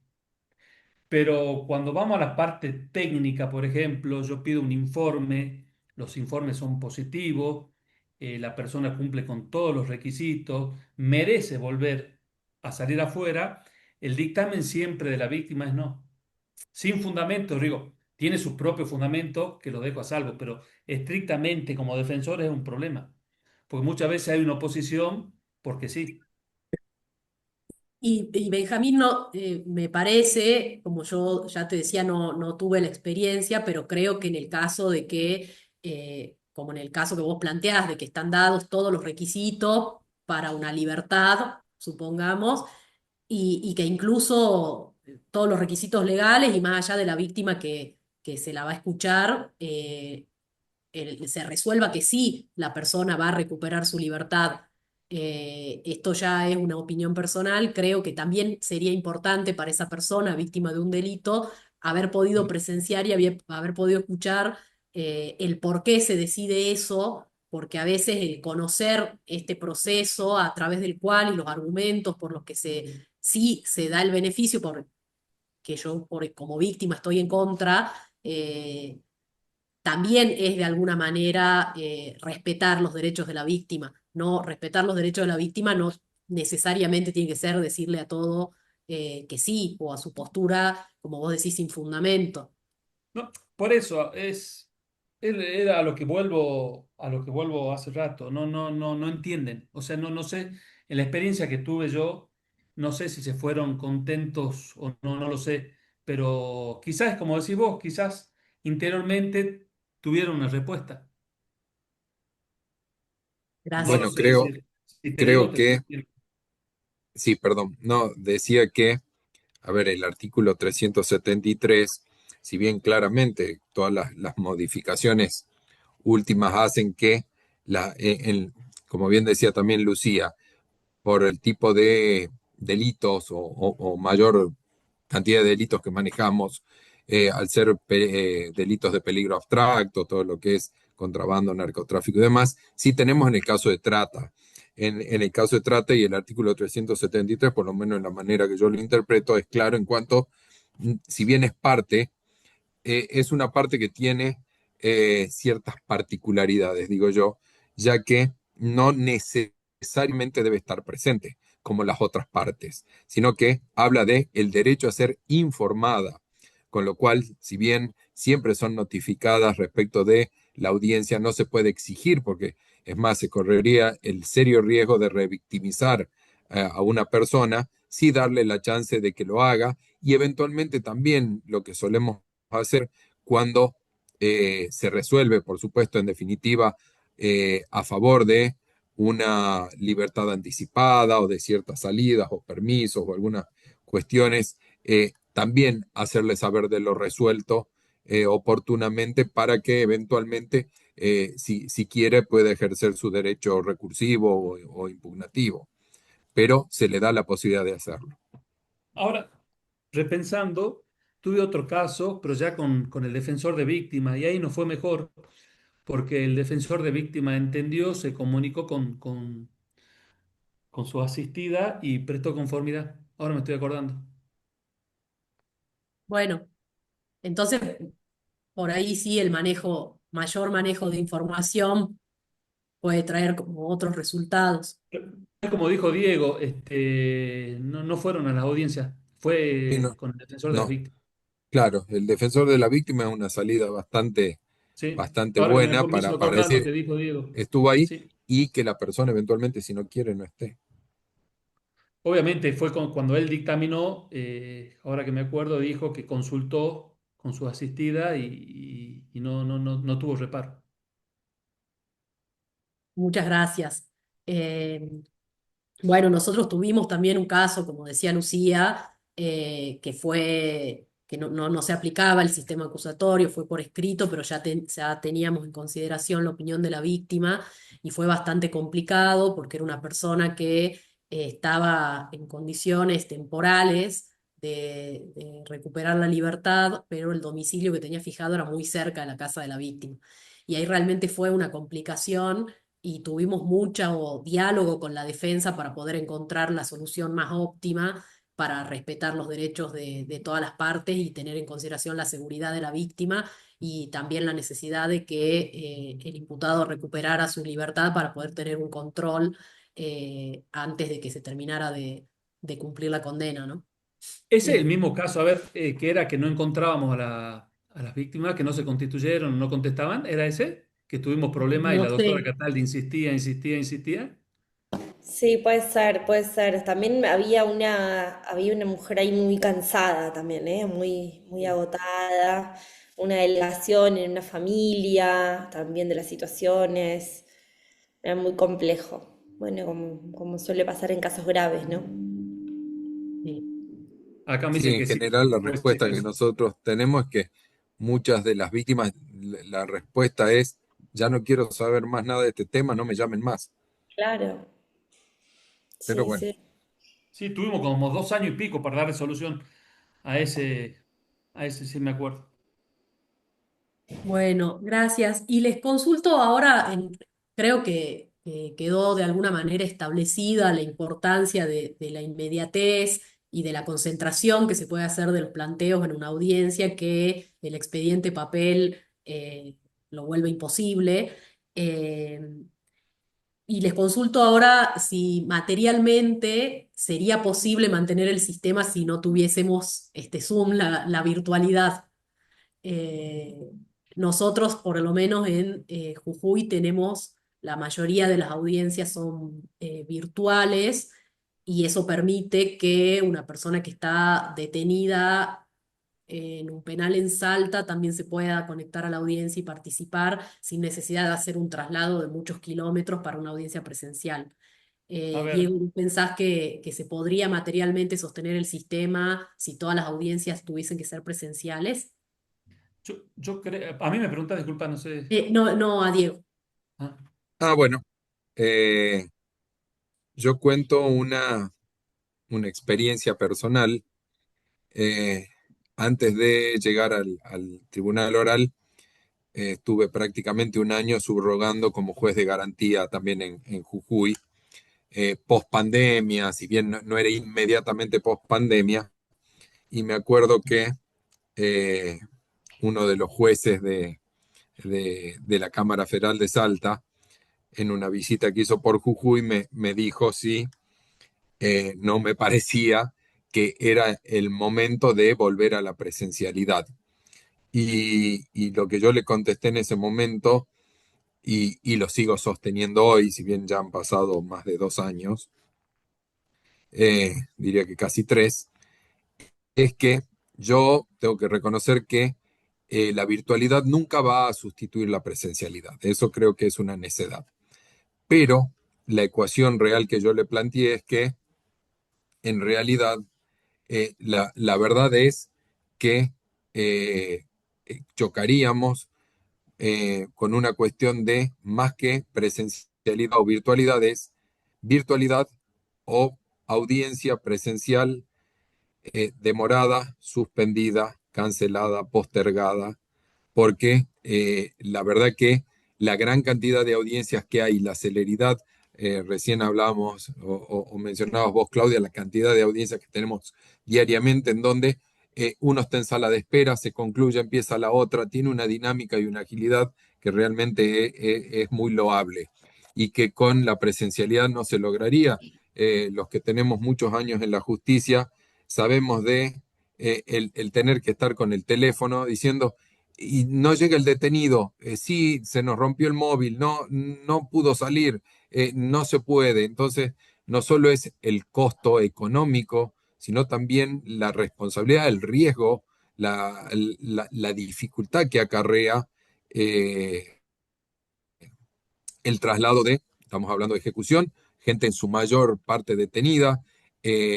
Por supuesto que para casos de excepción que se justifican, cuando uno tiene que tener la persona acá, se hace y no es que ha desaparecido, pero creo que la regla es la virtualidad por la agilidad, la facilidad que implica y la rapidez que tiene su tramitación, ¿no? Yo ahí, Sí, sí, Benjamín. a ver, en la etapa de ejecución yo creo que la llevamos bien, porque no son audiencias complejas, quizá una que otra podría ser presencial, pero yo tengo una postura al respecto de cuando se va a condenar a una persona, que le van a decir, tenés 6 años, a partir de ahora vas a estar preso, que se lo digan por un televisor, yo eso no comparto. Esa es mi postura personal. Cuando uno dicta una condena, yo creo que el interno tendría que estar ahí. Estoy hablando en audiencia de juicio, ¿no? Ya cuando es un acuerdo entre las partes, él ya sabe lo que le espera. Pero cuando va a un debate oral y se le está por dictar en el juicio de cesura la condena, para mí tendría que estar presente. Y en ejecución hay veces que yo, muy pocas veces pedí que estén los asistidos en caso de alguna prisión domiciliaria o alguna escarcelación, digo, alguna expulsión anticipada, donde yo necesito, porque muchas veces a nosotros los internos, los asistidos, nos transmiten las preocupaciones y yo les creo. O sea, hablo por teléfono, veo la angustia, entonces yo necesito después plasmar esa angustia en una audiencia. No es lo mismo que el juez escucha a una madre desesperada porque tiene su hijo tirado en Bolivia, que sea frente a frente a que lo haga por un teléfono o por una pantalla. También como estrategia la defensa ahí varía. Pero reitero, cuando una persona se condena, tiene que estar presencial. Gracias. Y vos, Lucía, ¿qué opinás sobre esto en relación a la virtualidad de las audiencias?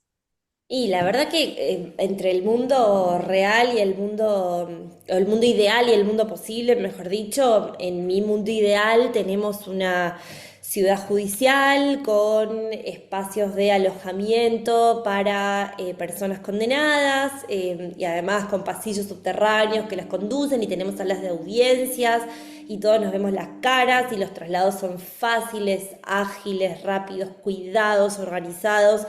Ese es mi mundo ideal y en el mundo ideal la inmediación, la contradicción, la concentración y todos los principios hermosos que tiene el sistema acusatorio se cristalizan o adquieren estructura en una sala de audiencias y todos allí presentes. Ahora, en el mundo real, donde lo más importante es hacer que las cosas sean posibles, la virtualidad cumple un rol esencial, cumple un papel primordial, porque eso hace fácil las cosas, hace que sea posible, hace que sea realizable.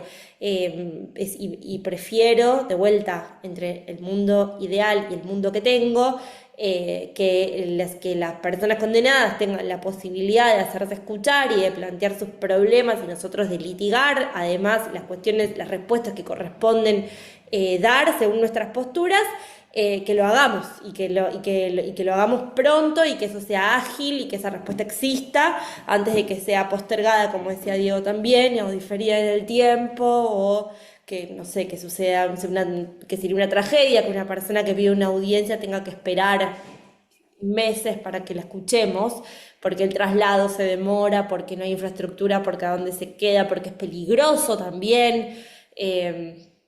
Así que eso es un poco esa disquisición entre lo que es perfecto y lo que es posible. Gracias. Y en este sentido de lo, bueno, de que a veces la realidad no nos impide hacer lo que idealmente sería posible, ¿qué opinan de que algunos planteos se puedan hacer en la etapa de ejecución por escrito, por ejemplo? Ahí tengo, mira, ahí, y esto lo hablé con Lucía, por eso tomo la palabra, lo hablamos el otro día.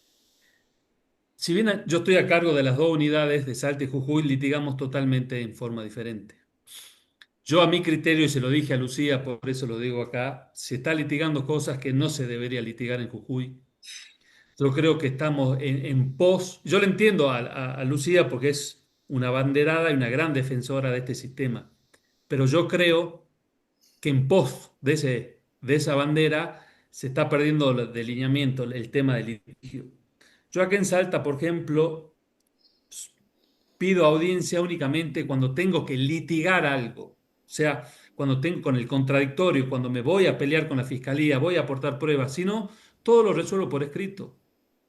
El tema del estímulo educativo está totalmente zanjado, ya lo litigamos al principio, lo litigamos harto, como dicen los chilenos, y ya tenemos más o menos cuál es la solución. Un mes, 2 meses, 3 meses, eso perfectamente puede ser por escrito. Estamos saturando el sistema, a mi entender.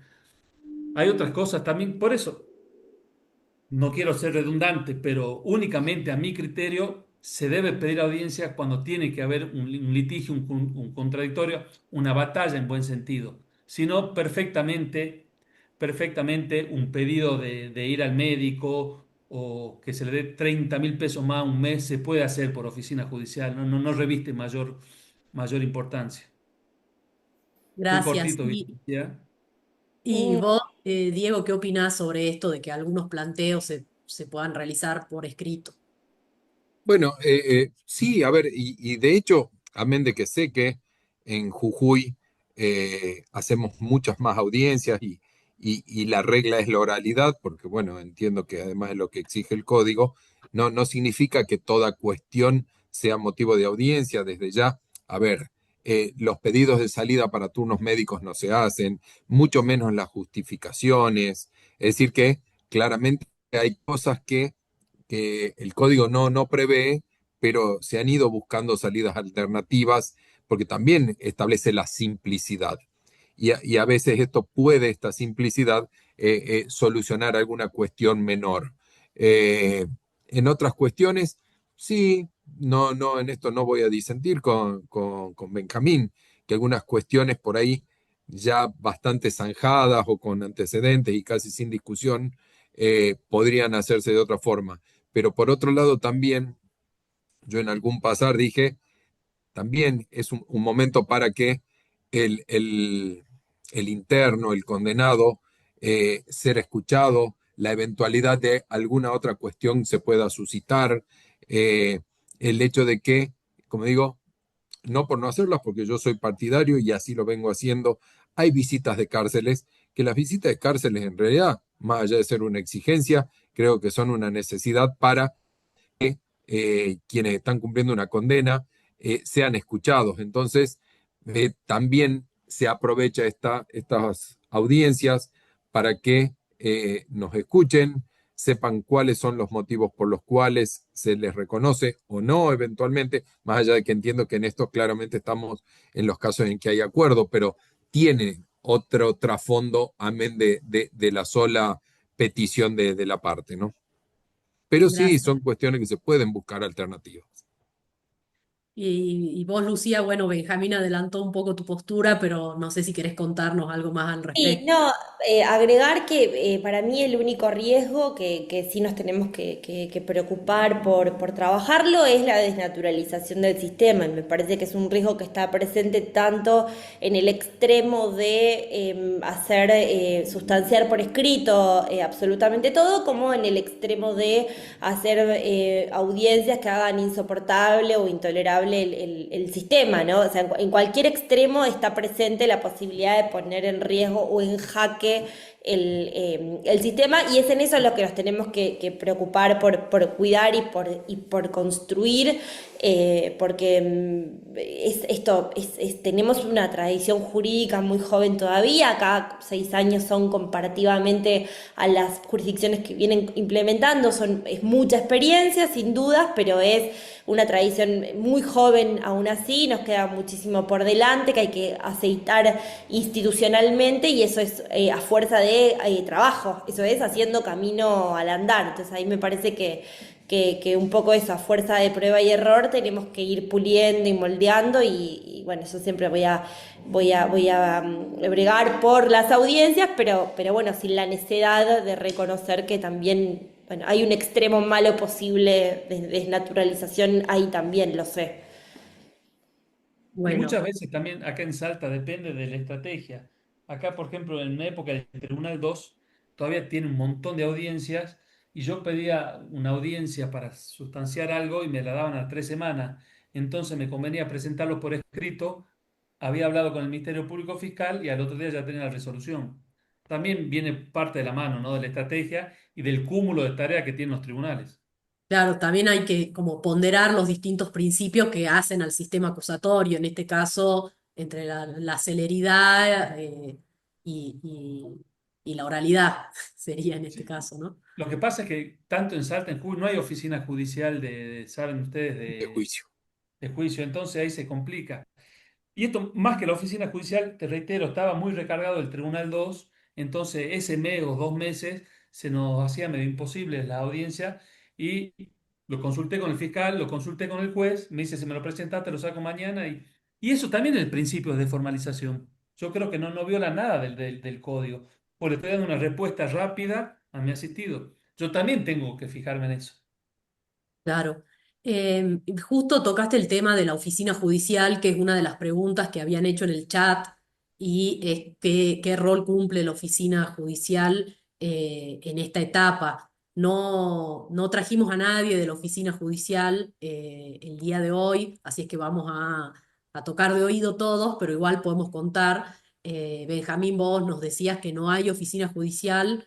Claro, eh, no hay oficina judicial de juicio ni en Jujuy ni en Salta, y al no haber una coordinación con la otra oficina judicial, hay veces que yo tengo audiencia que no puedo ir, porque la oficina judicial de Cámara me pone una revisión o un sobrecimiento de una suspensión del juicio a prueba y tengo el tribunal oral que me puso otra audiencia, entonces no hay coordinación y por ahí, no la mayoría de las veces, pero por ahí se me complica y se me chocan las audiencias. Si bien las secretarías están haciendo de oficinas judiciales, esa es la Ahí está. realidad. Sí, O eso sea, por lo eso, menos para, no, te iba a sí, decir sí. para que en realidad hay, aunque formalmente no esté creada, está siendo cumplida en un doble rol por personal en el caso, digamos, de Jujuy, creo que en Salta es igual, por el mismo personal de el propio tribunal que cumple la doble función. Y la función sí es el manejo y la fijación de las audiencias y eventuales medidas que se disponen que sean cumplidas por oficina judicial. Eh, a ver, también hay que decir porque en algún momento se nos reprochó, por lo menos muy informalmente, a Jujuy y a Salta, que por qué no se exigió la creación o determinadas cuestiones y se implementó. Yo siempre digo que no nos dieron opción. Se empezó y con lo que había y así funcionó y bueno, y así quedó. A ver, No, acá te hago un paréntesis, Diego. La verdad de la milanesa, como diríamos en criollo, fue una cuestión de ego. Los, los jueces del Tribunal Oral no querían depender de la oficina judicial de la Cámara. Esa es la verdad. Entonces, pidieron, o casación se arrogó y dijo, bueno, la oficina judicial de ustedes va a depender de nosotros, casación, y ahí está durmiendo el sueño de los santos. Eh, hay, bueno, acá una colega está levantando la mano, no era la modalidad con la que nos veníamos manejando, pero de todas formas, si es una pregunta concreta, te invito, Pilar, a que la hagas. Estamos con tiempo hoy. No, perdón, es que yo había hecho la pregunta, justamente soy de Bahía Blanca, estamos por empezar con el acusatorio y una de las áreas previstas dentro de la oficina judicial es la de ejecución y por lo que estuvimos viendo estaba previsto el control de las penas a cargo de la oficina judicial, digamos. Entonces, como no lo mencionaban y todo, por eso fue mi pregunta y ahora entiendo que es porque quedó a cargo de las mismas secretarías de los tribunales, digamos.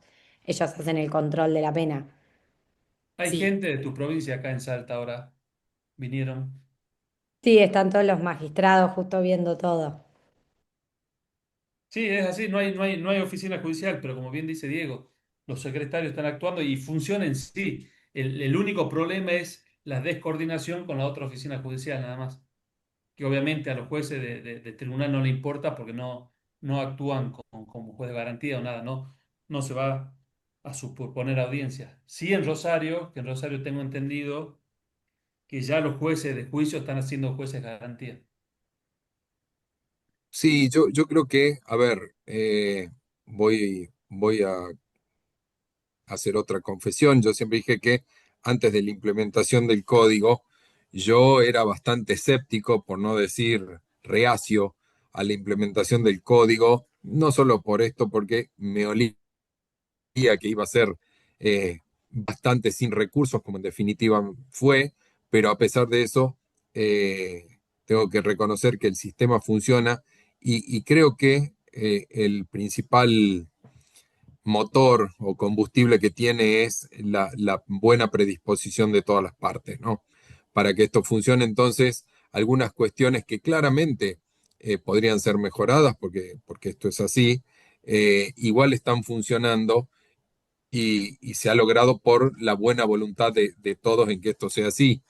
Se ha hablado mucho, y ya que se ha hablado de egos, de quién fija las audiencias y si los jueces manejan las agendas, entonces ya eh, por lo menos yo voy a hablar en lo que a mí respecta, tanto en garantía como ahora en tribunal de juicio, la regla es si puedo y la audiencia sí se hace. Y cuando esta es la regla, en el 99% de las veces, creo que no afecta el sistema en que una vez de 100 uno pueda decirle a la oficina judicial, mira, esta audiencia no puedo porque se me superpone con otra. Tengo otra exigencia, tengo otra obligación, estoy habilitado en otro juicio, en otro tribunal, o por ahí vi que en el chat se hablaba, cuando estaba en garantía, tengo una audiencia de habeas corpus, entonces, por favor, no fijemos esta audiencia y demás. Y cuando esto se respeta, por supuesto que habrá que ver cuando hay casos ya patológicos en donde es al revés, donde la excepción es si puedo, bueno, creo que ahí sí la oficina judicial tiene la potestad de poder fijar audiencia y se debe hacer. Pero cuando realmente la regla y siempre es sí se puede, que una vez al año, una vez cada 100 audiencias, una por motivos justificados, no se pueda ser reprogramada y se haga inmediatamente o a la brevedad, ¿no? Sí, es así. Les agradezco su participación de hoy. Ya estamos llegando al final. Solamente en relación a esto voy a decir que es cierto, el tema de la agenda es complicado, pero puedo dar fe de que todas las partes ponemos todo para realmente poder representar a la parte que nos toca en todas las audiencias y que las audiencias se hagan. Esa es la experiencia que tenemos en Jujuy. Y tengo que también reconocer que muchas veces he tenido audiencias simultáneas en garantías y desde ejecución me han esperado media hora que haga la audiencia en garantía y vuelva y seguimos y se hacen todos los esfuerzos posibles para realmente garantizar que todos los planteos sean atendidos y que todas las situaciones puedan ser escuchadas. Eh, por fuera de esto, les quiero nuevamente agradecer. La verdad que la idea de estos encuentros fue el intercambio de formas de trabajo. No hay formas buenas o malas, sino que es interesante poder conocer la manera en la que se trabaja en distintos lugares para poder ir tomando o adecuando las que mejores encajan con las formas de trabajo y las características de cada jurisdicción, y también tener un crecimiento por parte de todos, porque incluso quienes estamos en Salta y Jujuy, que venimos hace unos años trabajando con el sistema acusatorio, estoy segura que vamos a poder descubrir en los colegas que lo implementen recién ahora nuevas formas de trabajo que incluso hagan mejorar nuestra manera de haber implementado este proceso y de litigar y demás. Así es que les Una, agradezco una, nuevamente, una cosita antes Diego, a que cortes. Benjamín. Dale, te eh, digo una cosita, no un consejo, poner consejo, un mensaje. Con la implementación del nuevo código se van a ver las caras todos los días, fiscal, defensores, juez. Tienen que tener dos cosas en cuenta. Primero, el principio de buena fe y lo segundo, no tomar nada personal. Mátense en la audiencia, díganse lo que se quieran decir, salgan, vamos a tomar un café, te invito a comer. Si eso funciona, el 95% del sistema del código está garantizado. Así es. Bueno, ahora como hoy es el último encuentro que tenemos de estos más de 2 meses que hemos estado compartiendo experiencias con colegas de todo el país, les doy la despedida hasta el año que viene al menos, y los dejo con Lucía, que fue la organizadora y promotora de todo esto, para que nos dé unas palabras finales. Bueno, Muchas gracias, gracias a todos Clau. nuevamente. Gracias en primer lugar a Benjamín, a Diego por acompañarnos hoy en este último panel, literalmente el último segmento de todo este proceso. Solamente decirle gracias a todos y a todas por habernos acompañado hasta acá desde el inicio. Ha sido muy buena la convocatoria, ha sido un placer organizar esto y convocar y además encontrar tanto entusiasmo por parte de quienes trabajan con tanto esfuerzo en esta jurisdicción, como también de parte bueno, de todas las personas muy interesadas en escuchar las experiencias. Fue una propuesta de, en algún punto, poco rigor académico, en sentido literal o tradicional, pero que me parece que tiene un sentido bien práctico, que es exprimir a jugo completo a la mayor cantidad de experiencia y de práctica posible, que es todo lo que no está escrito en el código, en ningún código, por cierto. Así que eso, seguiremos exprimiendo a los colegas. Muchas gracias a todos y a todas por acompañarnos hasta acá, y nos seguiremos encontrando seguramente en más capacitaciones y encuentros cruzados. Gracias. Gracias. Te Muchas felicito, Lucía, gracias. por esta, no convocatoria, sino por esta capacitación. Sé que te la pusiste al hombro, fue un año duro, así que te felicito. Gracias, Benja. Bueno, muchísimas gracias. Que tengan muy buenas tardes. Buenas Bueno, tardes a todos. chao Claudia, gracias Lucía, Benjamín y a todos los que aguantaron hasta esta hora escuchando. Gracias, Diego. Chao, chao, hasta luego.